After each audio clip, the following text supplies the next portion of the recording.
aka Powders. Welcome back to another presentation, or is it Showcase Saturday? Guys, I'm sorry. Sometimes we batch record, we do a lot of these videos in a row just so they can all come to you daily and in a timely manner. Today's Saturday or Sunday, and for Saturday or Sunday, we either do a presentation or a showcase. I think today should be a showcase, right? Saturday showcase, that's it. So Saturday showcase is where I bring you what's on the tip of my brain. And recently on live stream, I was going through the Jim Lee Unwrapped. And I realized a lot of you don't know how to pair Jim Lee Unwrapped. And if you're unfamiliar with Jim Lee Unwrapped, I keep it over here. So Jim Lee Hush, Batman Hush Unwrapped. It is all of his penciled artwork for the 12-issue Jeff Loeb collaborated Hush DC Comics published storyline. Now, Hush is very influential. Hush might be, other than Court of the Owls, the two 2000s modern day highly influential Batman story arcs. Now, we say this a lot. Batman is, or the Dark Knight, whatever you want to call him, is the creator's character because there's a low barrier to entry to nail the character. So he just garners the best of the industry, and everyone seems to have a Dark Knight tale that they want to tell. Jim Lee and Jeff Loeb with Hush created something that people still go to today. But we want to pair that with this right here.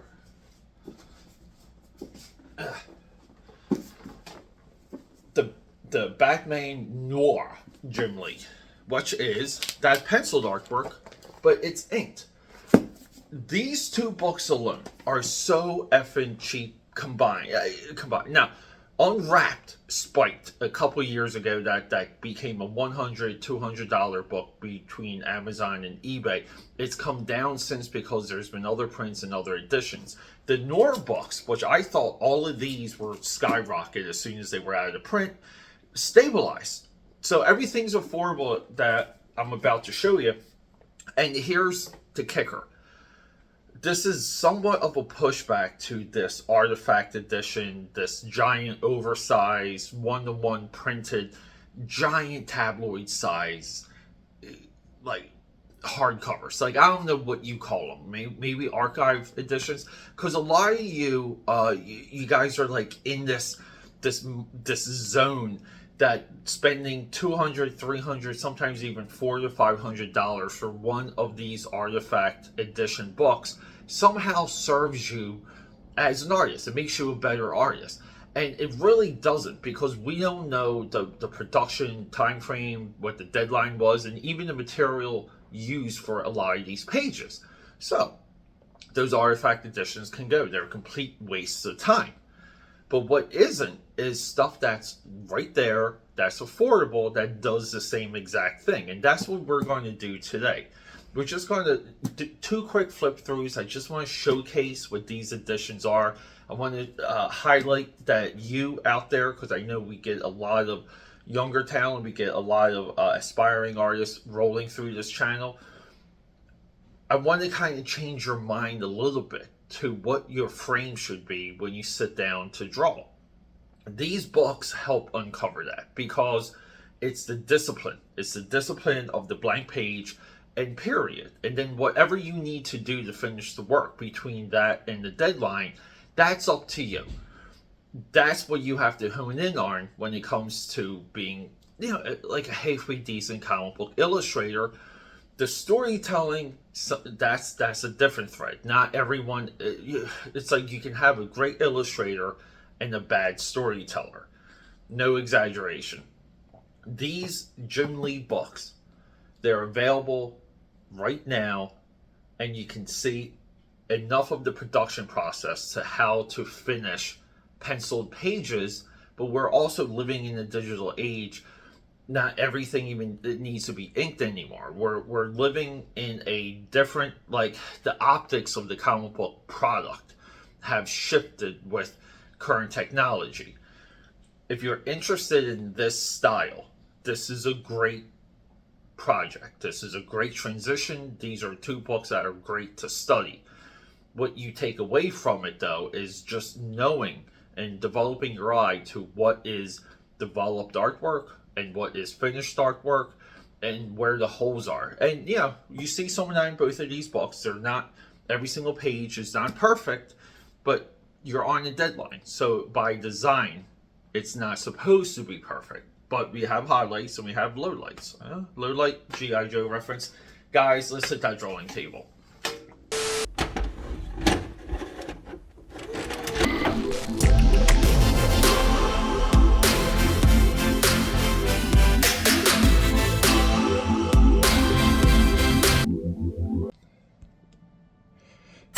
And welcome to my completely messy drawing table, aka Patters. These, I love the artwork for these, by the way. If I'm just to randomly show off something, the Gujitsu, these are fantastic. I kind of get these and I'll take a couple nice high-res pictures. But this one's like valuable, and he ended up, my friend actually gave them to me. He thought I would like it. But he's actually valuable. So I don't know what I'm going to do. Usually I would just rip them open and do a scan. I'm just going to do some decent pictures, and I really do like the product design, like the whole idea of these figures and the way that they look on the shelf. Fantastic. So let's get some of these. Get yourself a glow in the dark frisbee too, aka Patters. Give me a couple. Let's get this in order over here.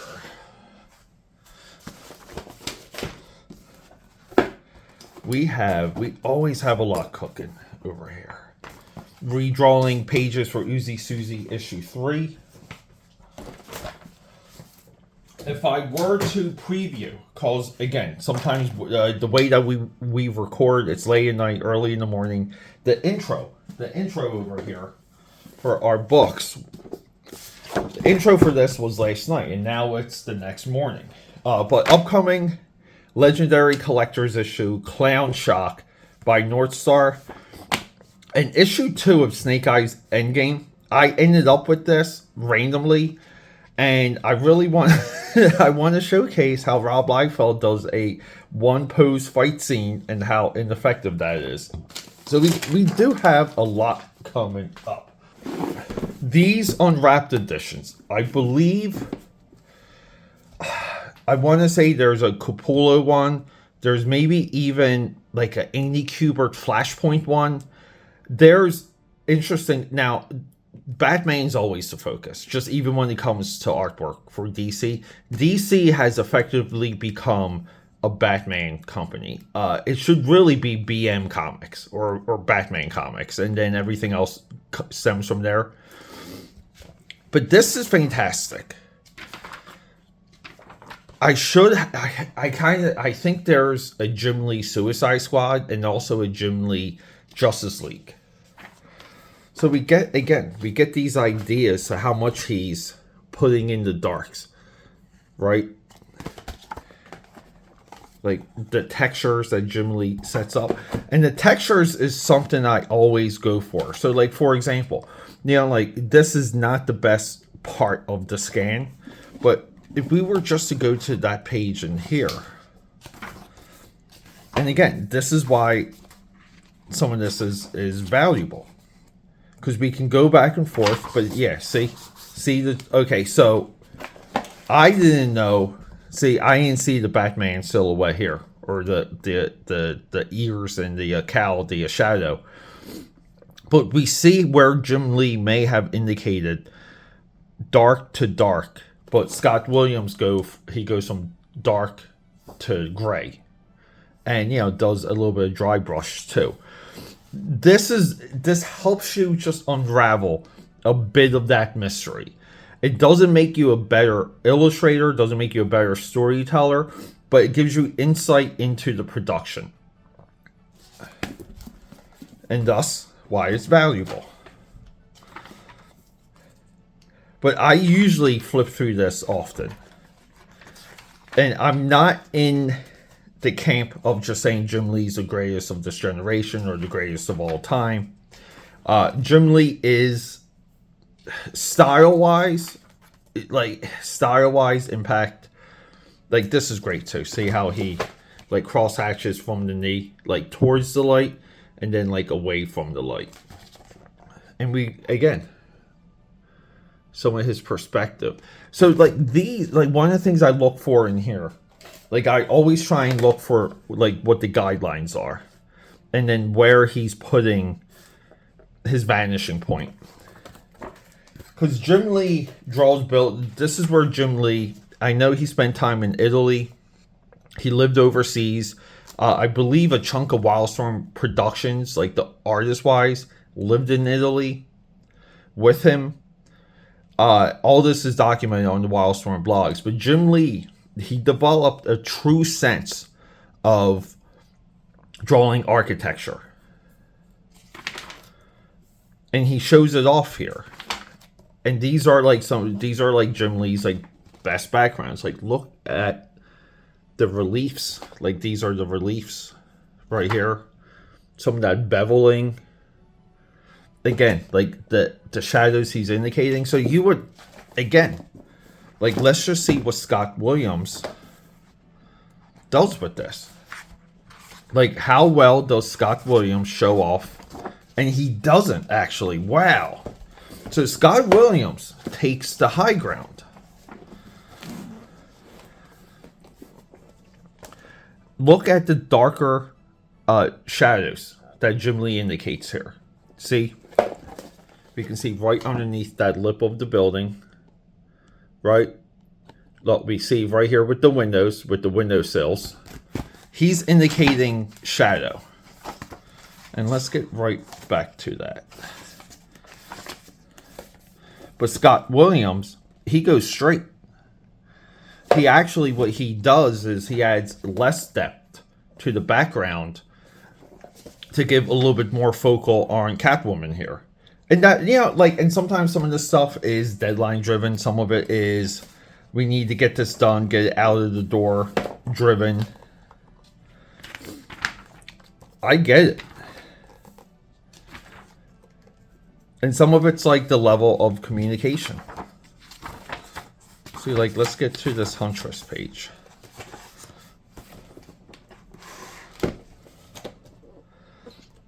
Yeah, and this one is so, like, so this Huntress page, there's very little interpretation from Scott Williams. Now, the tools of Scott Williams, which are things like, right over here, like Crow Quill, right? Because he's like digging into the paper.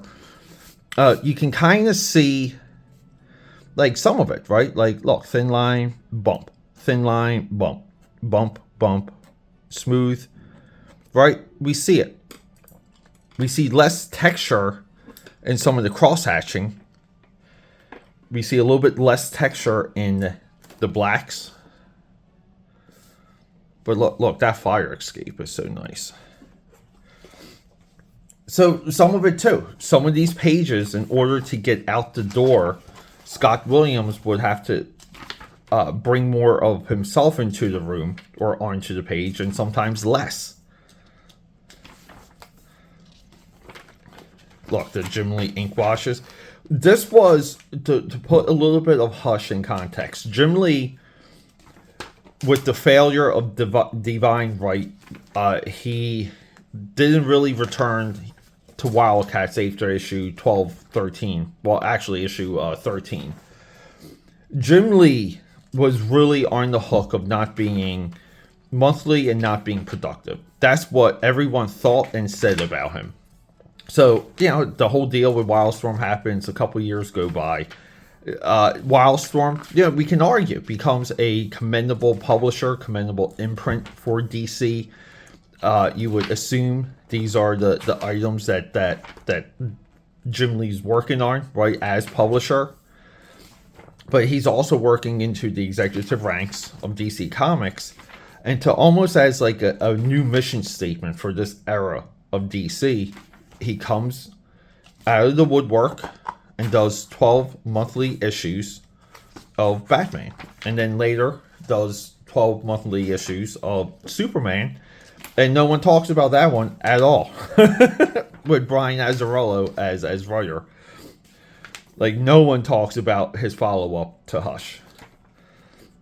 So we get these things where Jeff Loeb is just really good with incorporating, like he does this with like Ed McGuinness, but when McGuinness is drawing Hulk, where Hulk kind of like encounters like everybody in the Marvel universe.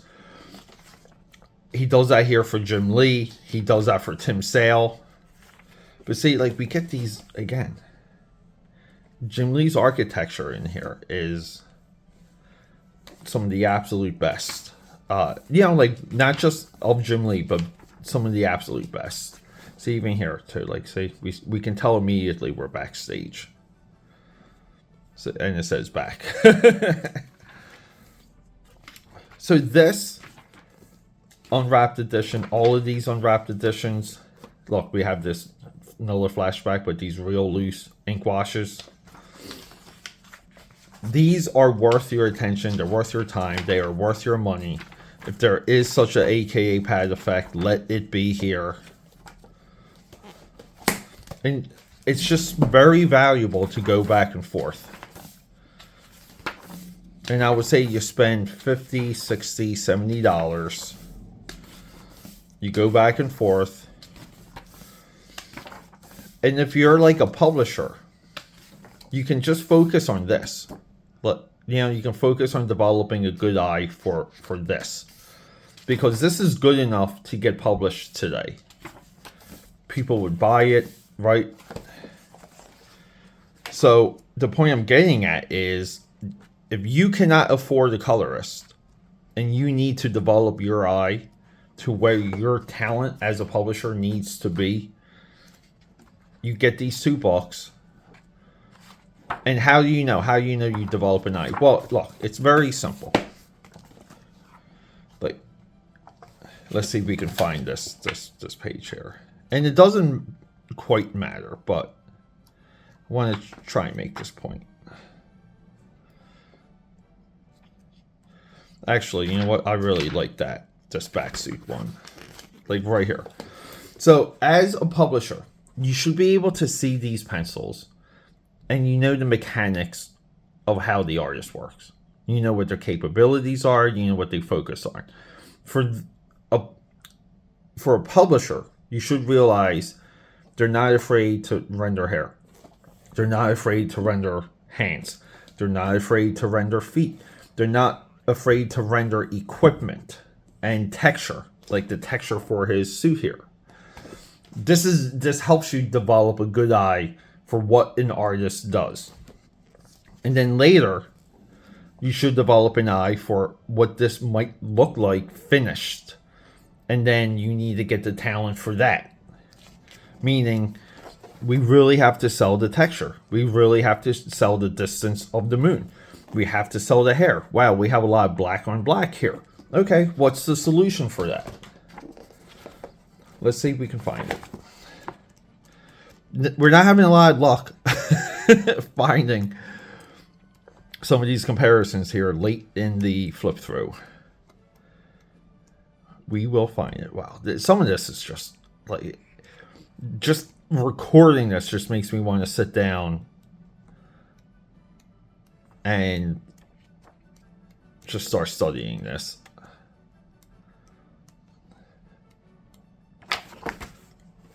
And right here. Okay, this is amazing. See, penciled wise, we have black hair on the black shadow of his glider. So look what the inker does. He bevels the hair, but by beveling I mean it's a dark stroke up and a light stroke underneath. There could be different names for that. I call that beveling.